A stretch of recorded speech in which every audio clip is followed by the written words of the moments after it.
दोस्तों, तो स्वागत है आपका GK Krishna Kumar YouTube channel पर।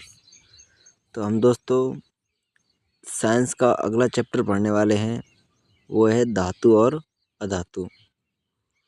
तो पहला क्वेश्चन है कि किस धातु को केवल विद्युत अपघटन द्वारा निष्कर्षित किया जाता है।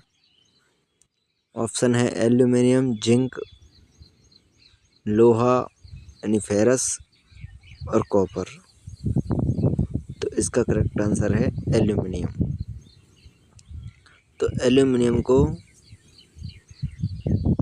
केवल विद्युत अपघटन द्वारा निष्कर्षित किया जाता है। नेक्स्ट क्वेश्चन, निम्नलिखित में से कौन अधातु का इलेक्ट्रॉनिक विन्यास नहीं है। तो अधातु का इलेक्ट्रॉनिक विन्यास नहीं है, तो फर्स्ट ऑप्शन है 2, 8, 7, यानी कि इनको जोड़ने पर 17 आता है, तो यानी क्लोरीन। तो क्लोरीन एक अधातु है।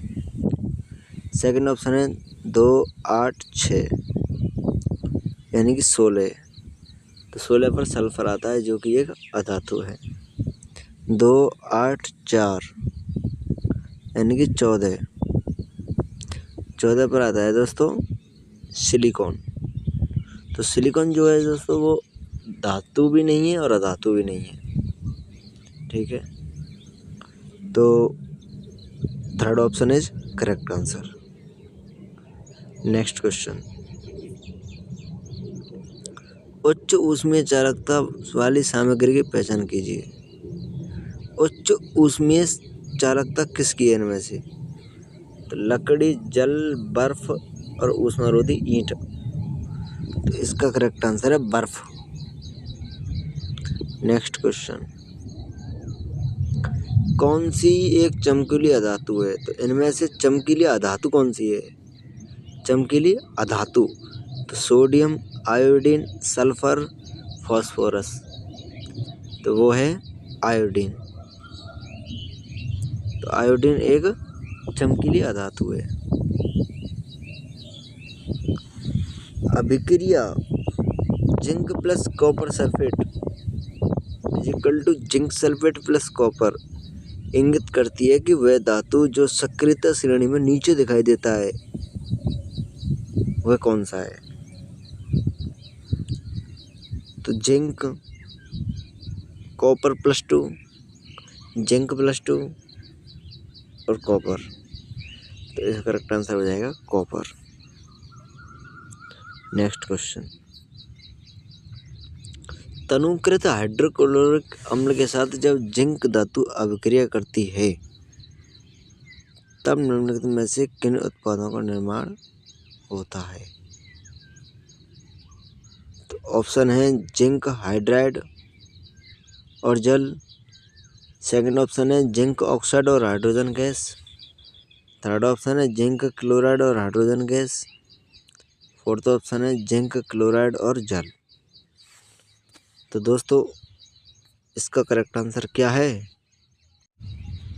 इसका करेक्ट आंसर है जिंक क्लोराइड और हाइड्रोजन गैस। नेक्स्ट क्वेश्चन, निम्नलिखित में से कौन सी धातु नहीं है, यानी धातु कौन सी नहीं है इनमें से। तो पीबी यानी कि लेड, एससी, जीए और एसआई। तो इनमें से धातु नहीं है, तो वो है सिलिकॉन। सिलिकॉन धातु भी नहीं है और अधातु भी नहीं है, यह क्या है, उपधातु है, ठीक है। नेक्स्ट क्वेश्चन, परमाणु क्रमांक 16 वाला तत्व X है। परमाणु क्रमांक 16 वाला तत्व यानी कि वो कौन सा तत्व है। तो 16 पर आता है सल्फर। तो सल्फर जो है वो एक अधातु है दोस्तों, ठीक है। सल्फर एक अधातु है। नेक्स्ट क्वेश्चन, निम्नलिखित में से कौन सबसे अधिक अभिक्रियाशील धातु है।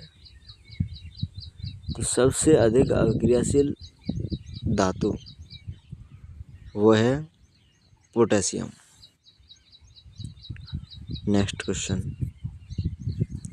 धातुओं और अधातुओं के संबंध में कौन सा कथन सही नहीं है। फर्स्ट कथन है धात्विक ऑक्साइड अम्लीय प्रकृति के होते हैं। सेकंड है अधात्विक ऑक्साइड क्षारीय प्रकृति के होते हैं। थर्ड है अधातुएं सदैव अम्लों के साथ अवक्रियाशील होती हैं। तो इसका करेक्ट आंसर हो जाएगा